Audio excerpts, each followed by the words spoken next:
Good evening, welcome. Thank you to everyone for coming this evening. It's so nice to see everybody in person as opposed to virtually. And look at the weather, spring is finally here, so welcome again. We have a couple of,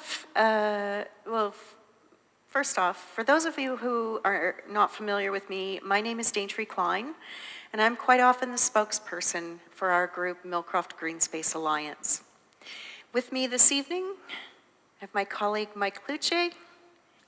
We have a couple of special guests coming this evening. We have one that's arrived, one that's perhaps on her way. I'd like to introduce you to Gary Carr, our regional chair, who's standing at the back. Gary has agreed to come this evening and hear what we have to say, and we really appreciate that. And, hello. Marianne Mead-Ward has arrived, our mayor. And so we're happy to see her here this evening as well.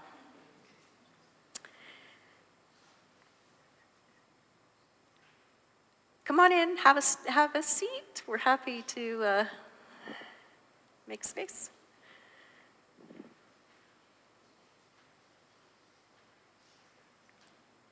It's not working.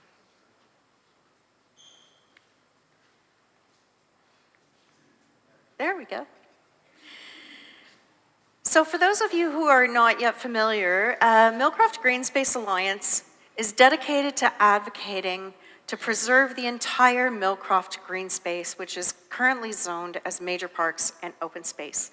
And we've been advocating since the beginning, since the time we found out that the developer was planning to build homes on the golf course. We've been active. And we've been advocating extensively through delegations, reports, speaking to various organizations, and so we have a very busy group, and we have people that help us with these reports and present what we do. Up until recently, we've been focused on advocating to find a solution for the golf course before the OLT. However, we've now slipped into that OLT process, and we gave it a lot of thought, and we agreed that we have to pursue this to the end. We can't let up now, and we'll talk about that. So time is running out. Originally, this development application came into the city, and it was accepted as complete in December of 2020. And since that time, the city has been processing the application, and in June of 2022, the developer decided to appeal to the OLT. They weren't waiting any longer to answer any more questions from the city, and they certainly were not waiting for the Eastern Burlington Creek study to be completed, which is unfortunate, but perhaps they didn't want that outcome to be known.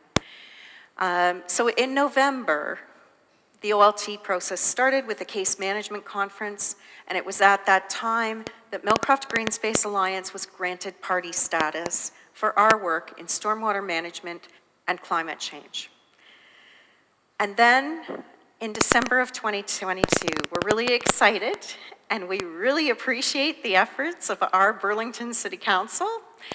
Really, in the first month after they settled down after the election, they unanimously voted to oppose the development application. Thank you. We appreciate it.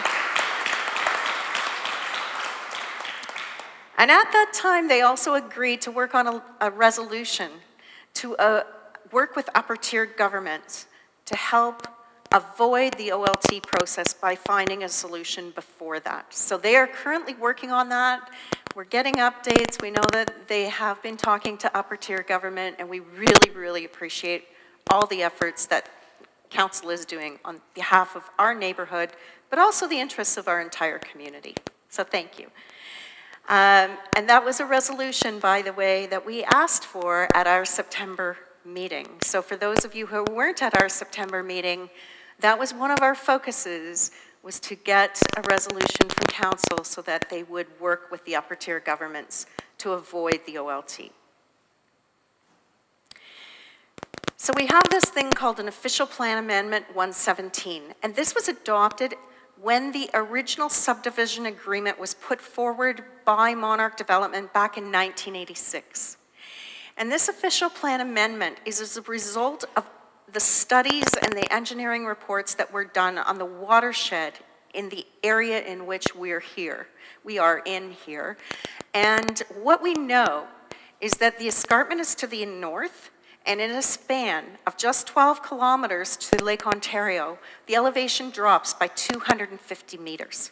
So there's a significant grade differential between the top of the escarpment, the lake, and when they were looking at these creek studies and doing these engineering reports in preparation for the development in Millcroft, they anticipated not only the homes that would be built in Millcroft, but future development such as Alton, which has happened since our development.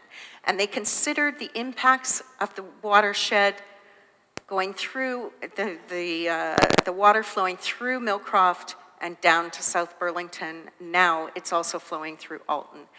I don't know if they anticipated when they did those studies in the 1980s that Alton would look like it does today. We have a little more intensive development there than was consistent, than occurred in the 1980s. Lot coverages are more substantial, so there's less green space, less grass, fewer trees, less dirt to absorb, and grass and vegetation to absorb the storm water as it comes through Alton. And in our neighborhood, for those of you who have lived here for a long time, you may have noticed that there's a substantial amount of water that comes through our neighborhood, and I think it's a lot more substantial when it rains now than it was in the early days in the 1980s. So now we're looking at two possible outcomes.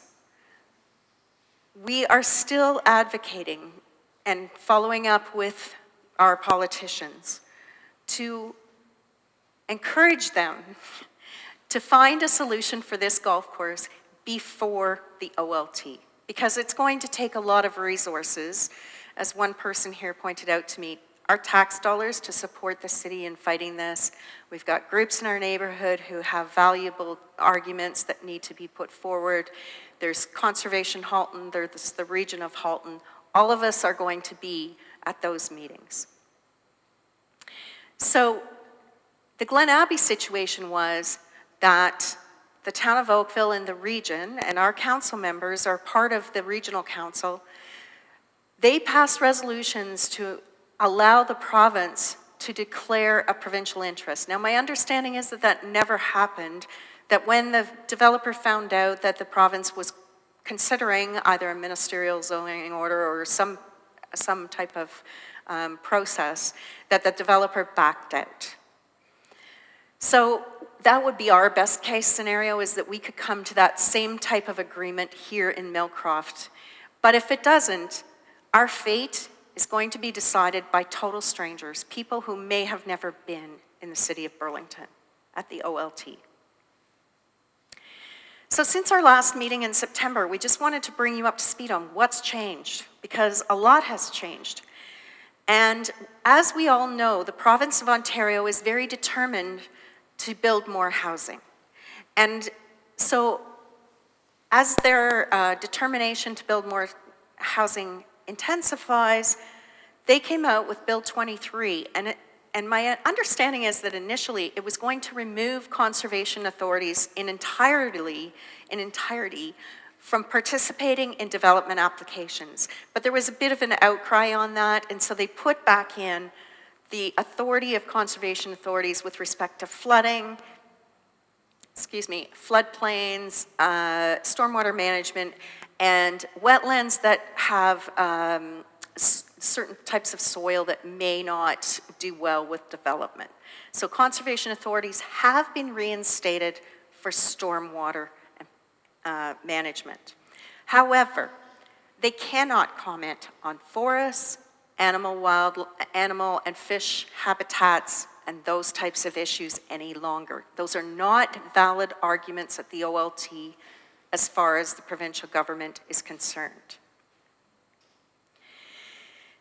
And sort of as a result of that, the federal government came out and said, well, hold on. We are concerned about flooding, and if you're going to start building in these areas where flood risks occur, we're not going to cover disaster relief. So the opening salvo in this political football came from the Honorable Stephen Guilbeault, who is the Minister of Environment and Climate Change. And in response, Premier Ford came out and said Ontario wouldn't allow development on the floodplains. Sorry. The Premier said that he wouldn't allow any building on floodplains. So you can see it's going back and forth here, and in addition to that, the City of Burlington has said, we don't want development in Millcroft either. So the accountability for this potential development is very much up in the air. Nobody wants to hold on to it. So we've done a lot of research. As I mentioned, we've done a lot of delegations. We've connected with a large number of organizations to build our case. And one of the organizations that we speak with, and we've spoken with a number of times, is the Intact Center on Climate Adaptation. Now, the Intact Center was first initiated in 2015, and it was originally, the seed funding came from the Intact Insurance Company, hence its name. But the individuals who work in this group are actually employed by the University of Waterloo, and they are experts in natural sciences. So they are not associated with Intact Insurance. That's not their business. They are natural scientists, and they are studying the impacts of natural disasters. Their three top ones are flooding, forest fires, and heat. Heat. I didn't anticipate that, but that's the third one, that they're third in that priority. So the Intact Center was founded in 2015, and you may remember we had a flood here in Burlington in 2014, and the Intact Center worked very, very closely with our city at that time, so they're very familiar with what the situation is here. And they provided, when we reached out to them, they were very kind in sharing a large amount of information with us.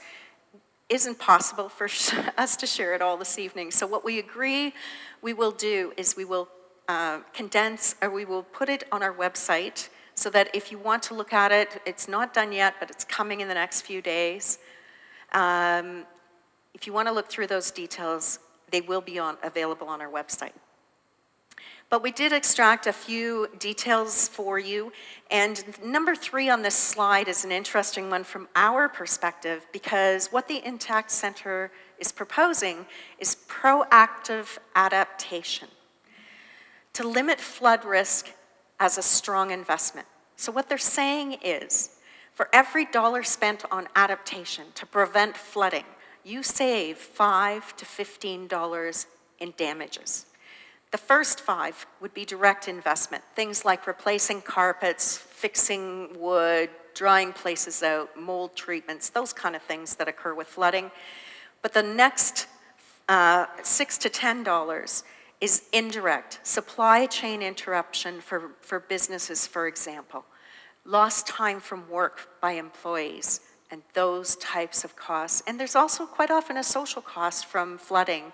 People, you know, it's devastating to have your home flooded and lose family heirlooms, family pictures that are stored in the basement. So we know that the City of Burlington has been encouraging people through pamphlets with the Red Cross. Those pamphlets were distributed along Appleby Creek, for example, which is a flood-prone area. So we really appreciate Intact's participation. They also do presentations to various industry groups. So while they started out being funded by the insurance company, they now act with many other organizations. And they do presentations, and this presentation that they shared with us, best practices for new flood-resilient residential communities, preventing disaster before it strikes. And what we did was we went through this presentation and we cherry-picked a few key points that we thought really made sense with respect to what we're talking about. Number 1, a new home should not be built in floodways nor on the fringe where vegetation slows the flow into those floodways.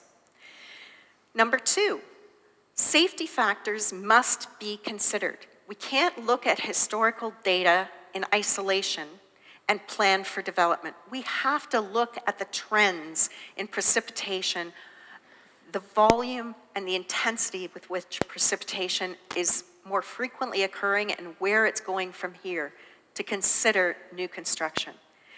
New development should not increase the risk of flooding of existing homes and development. We are in a community that is considered a complete community here in Millcroft.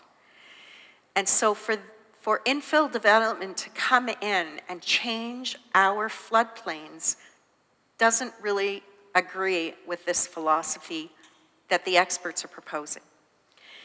And the fourth item is preservation of natural features, land and vegetation adjacent to water bodies. So what we know is that the grass, the reeds, the trees, they all slow the flow that eventually ends up in our storm sewer system. Another presentation that the Intact Center did, which they shared with us, was under one umbrella, practical approaches for reducing flood risks in Canada. And again, we went through this and we couldn't share it all, but this particular quote we just had to share. When designing a new subdivision, maximize the amount of open space that will be permanently protected. Does that sound like OPA 117 to you? Because that's exactly what it says. Whether it's a golf course or not, this land should always be permanent open space. That was OPA 117. So another organization that's cropped up, remember Intact was 2015, in 2021, Unflood Ontario was formed. And Unflood Ontario is a multi-sectoral network. It includes community participation from Durham to Niagara, really the Golden Horseshoe, where development in this province is most intense. And this organization is concerned with how do we mitigate flooding in our cities where we have the largest number of people, highest population, and densest. So their points were flooding is an equity issue and has broader devastation because of climate change. We know the incredible harm in urban areas and flooding in cities. And when this was created, the federal government provided a fund of $200 million for green natural infrastructure. And their ideas on this are not one massive project, but smaller projects scattered out throughout the communities that provide green infrastructure to absorb stormwater, the soil, the vegetation on top of it, the trees, all absorb the stormwater that concrete and pavement do not. And we know that the more hard surfaces we have, the increased impacts of flooding.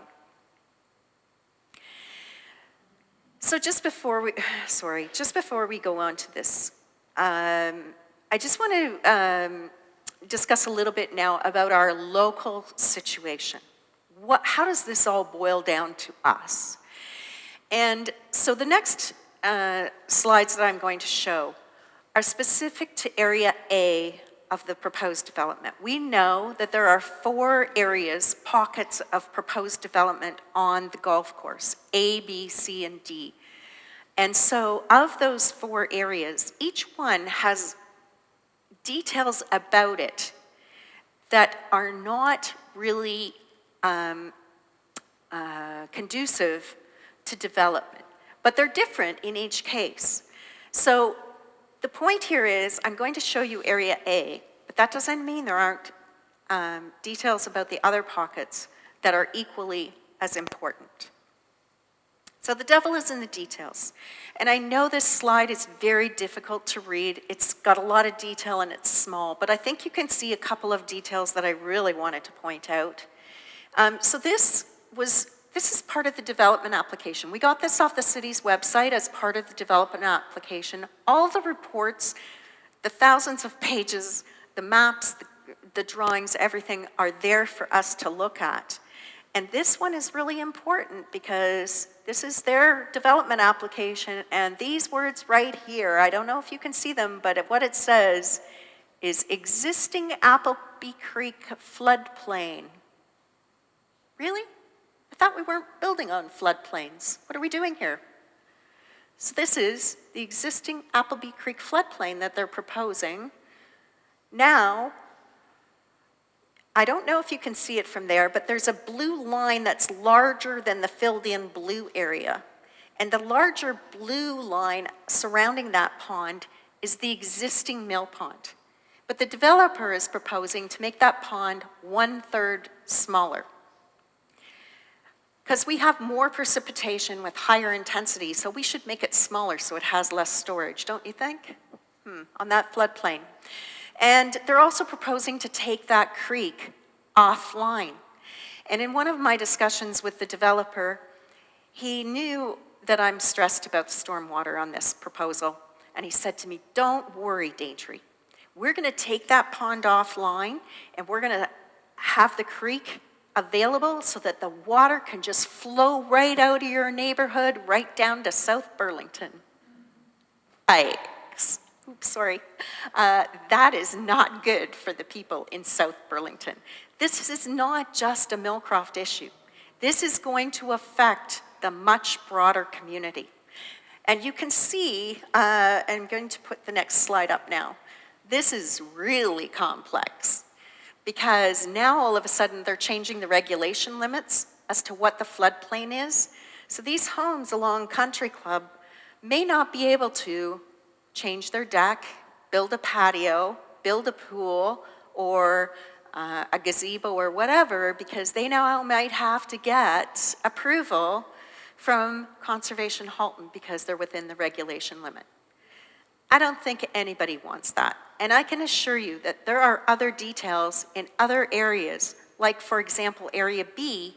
Did you know that it was probably a creek in the old days before Monarch developed it, and they came up with their own stormwater management plan, which included the fact that they graded the 7th fairway so that it's a very deep channel. We've got a lot of berms that redirect the water away from the homes. And there are drains in the rough of that fairway that take the stormwater through storm sewers between some of the houses, under Hadfield Court, between some more houses, and over to the mill pond. This area is also channeling water, and the fairway is slowing the flow across that grass before it goes to the stormwater system in our city. So these are the important features that people may or may not be aware of. This looks like a golf course. It's called a golf course, but it's really a green infrastructure stormwater management plan, not only to drain our properties that surround this golf course, not only to slow the flow after it comes through Alton and before it goes under Upper Middle Road down to South Burlington.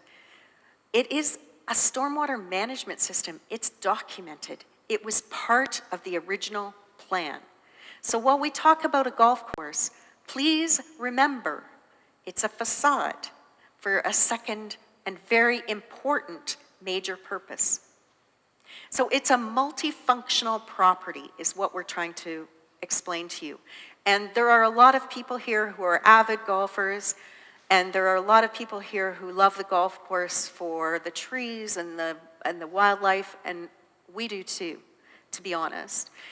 But here's the thing, let's not lose sight of what the potentially most financially devastating impact could be if this golf course leaves.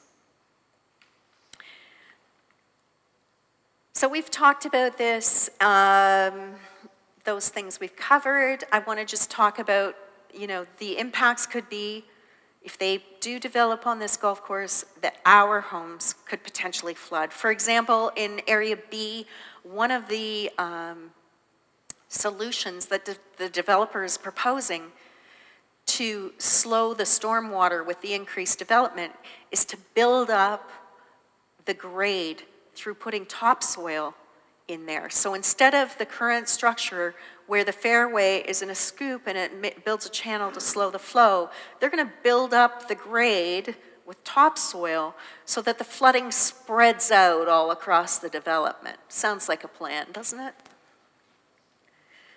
Sorry, a couple more points here. It could affect the insurability of our homes, and the Intact Center also made us aware that in 2016, 10% of Canadian homes are extremely high risk for flooding in Canada, and another 20% are deemed high risk. So 30% of homes in Canada are high or very high risk for flooding. And we are going to see, with the effects of climate change, our insurance premiums will start to go up if we can get insurance. That could impact our ability to have mortgages on our homes. It could impact the ability for us to renew the mortgages on our homes, and it could affect the marketability of our homes. So this really brings us to, why is MGA relevant? Because we get this question, what is your group all about? Well, our group has been looking at this development application, reading the details, as you've noticed, we're paying attention here, and in 2021, we attended a meeting with the stormwater management engineers of the city. And in advance of that meeting, we prepared a report that itemized some of the concerns that we have surrounding the development application. And after we had that meeting, the city then undertook a peer review. They hired Wood, and Wood is a subsequent company, but the people there are people who worked on the engineering after the 2014 flood. So they are experts in this field. They did a peer review, they raised points, and instead of dealing with those points, the developer decided to appeal to the OLT. So because we have been actively researching this for 3 years, and we have obtained some of these very old reports that came from the early 1980s, we've also obtained reports through access to information. It takes time, and you know, the problem is, you go and you think you need this report, and you get that report, and you read it, and it refers to a different report, so now you got to go get that report. So we have spent hundreds of hours working on this, talking to people, and obtaining data, which we believe are critical impacts to the decision that the OLT will make, based on the fact that stormwater and flooding are the item that the conservation authorities have left to be a barricade from development. So as a result of that, we applied for party status at the Ontario Land Tribunal. We were granted that, and now we're continuing on with it. And because of our work, a part of it was that we participated in the sessions for the region of Halton when they were working toward their official plan.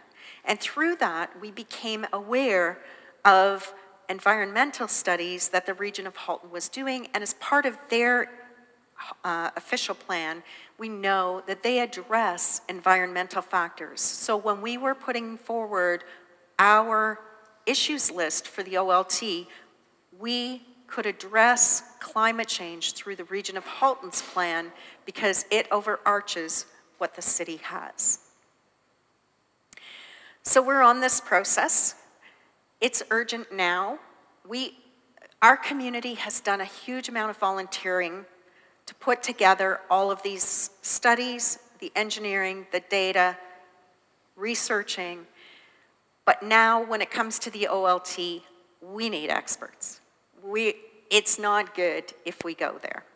So we don't want to do that on behalf of our community because we believe that when the developer's stormwater expert puts forward his case, we need to be able to have an expert to counter that. So we need experts now, and we believe we need a water resources engineer or a stormwater engineer, and we need a seasoned, experienced lawyer, litigation lawyer.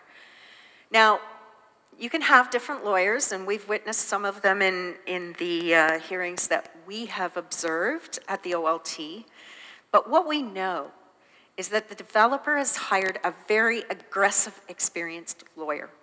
And so, from our perspective, we could hire a lawyer who can go there and act on our behalf, or we could spend a little bit more and get somebody who's really experienced and can stand up to that aggressive lawyer on behalf of our community.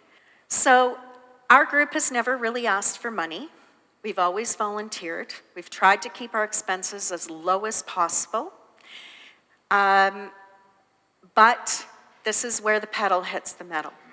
We need to spend money now, and we need experts. And so after we started this process in November at the OLT, we realized we needed to raise money from our community, and we went out and sought a charitable partnership so that when you donate to our cause, you will receive a tax receipt immediately.